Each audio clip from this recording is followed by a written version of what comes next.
Assalamualaikum warahmatullahi wabarakatuh. Halo semuanya, saya Alif Rizik Satria dengan NIM 241025301. Di sini saya akan menjelaskan tentang sejarah ulat kantong di Indonesia, pengertian ulat kantong, serta menyerang dan gejala yang ditimbulkan pada tanaman. Ulat kantong merupakan salah satu hama penting pada tanaman perkebunan, terutama kelapa sawit. Hama ini sudah lama ditemukan di Indonesia dan mulai menjadi perhatian sejak perkembangan perkebunan kelapa sawit semakin luas. Serangan ulat kantong sering menyebabkan kerugian besar karena dapat menurunkan produksi tanaman akibat kerusakan daun yang cukup parah. Beberapa jenis ulat kantong yang sering ditemukan di Indonesia antara lain Metysa plana dan Pteroma pendula. Ulat kantong adalah larva serangga dari famili Sicidae yang memiliki ciri khas berupa kantong yang dibuat dari potongan daun, ranting kecil, dan benang sutra. Kantong tersebut digunakan sebagai tempat berlindung sekaligus melindungi tubuhnya dari musuh alami dan kondisi lingkungan. Ulat ini biasanya hidup menempel pada daun tanaman. Cara ulat kantong menyerang tanaman yaitu dengan memakan jaringan daun. Larva akan mengikis permukaan daun hingga tersisa bagian tulang daunnya saja. Serangan biasanya dimulai dari bagian bawah daun kemudian menyebar ke seluruh tanaman apabila populasinya tinggi.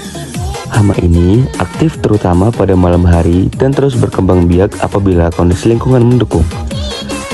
Gejala yang ditimbulkan akibat serangan ulat kantong dapat dilihat dari adanya daun yang berlubang, mengering, dan berubah warna menjadi kecoklatan. Pada serangan berat, daun akan tampak gundul karena habis dimakan larva. Akibatnya, proses fotosintesis terganggu sehingga pertumbuhan tanaman menurun dan produksi hasil panen menjadi berkurang. Selain itu, tanaman yang terserang berat menjadi lebih rentan terhadap gangguan hama dan penyakit lainnya. Jadi, ulat kantong merupakan hama yang perlu diperhatikan karena dapat menimbulkan kerusakan cukup serius pada tanaman apabila tidak dikendalikan dengan baik. Sekian yang dapat saya sampaikan. Terima kasih. Wassalamualaikum warahmatullahi wabarakatuh. Selanjutnya itu ada siklus hidup dan perkembangan dari ulat kantong. Ulat kantong mengalami metamorfosis sempurna atau holometabola yang terdiri atas 4 stadia, yaitu telur, larva, pupa, dan imago. Lama siklus hidup ulat kantong itu berkisar 80 hingga 113 hari tergantung kondisi lingkungan seperti suhu dan kelembapan. Tahap perkembangannya itu terdiri dari pertama fase telur. Telur diletakkan oleh betina di dalam kantong pelindung. Telur biasanya berwarna krem dan tersusun berkelompok.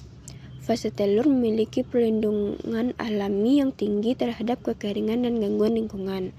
Selanjutnya itu ada fase larva, di mana ulat kantong setelah menetas, larva akan segera memakan daun tanaman inang dan membangun kantong dari potongan daun serta serat tanaman tersebut.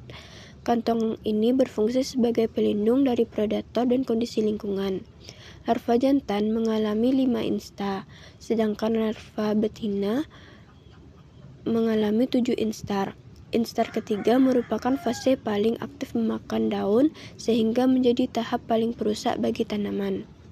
Selanjutnya itu ada fase pupa, di mana larva berubah menjadi pupa di dalam kantong yang menggantung pada daun tanaman inang. Pada fase ini terjadi pembentukan organ dewasa seperti sayap dan sistem otot. Selanjutnya itu ada fase imago, di mana ngengat jantan akan keluar dari kantong dan mampu terbang untuk mencari pasangan. Sedangkan ngengat betina tetap berada di dalam kantong, tidak bersayap, dan bentuk tubuhnya menyerupai belatung. Setelah kawin, betina bertelur di dalam kantong dan siklus hidup akan terus berulang kembali. Ulat kantong menyerang tanaman dengan cara bergantung di permukaan daun tanaman, yang dimana sebagian dari tubuh ulat tersebut masih berada di dalam kantongnya dan sebagiannya lagi itu keluar untuk memakan jaringan tanaman, yang dimana menyebabkan gejala seperti daun tanaman menjadi berlubang dan terpotong-potong hingga daun tanaman tersebut tampak seperti terbakar ataupun kering, yang dimana menyebabkan daun tanaman tidak dapat berfotosintesis.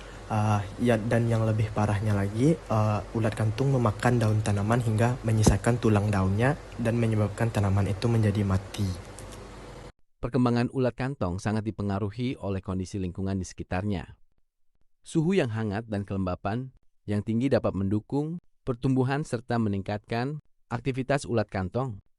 Selain itu, ketersediaan tanaman inang yang melimpah menyediakan sumber makanan yang cukup sehingga populasi ulat kantong dapat berkembang dengan cepat.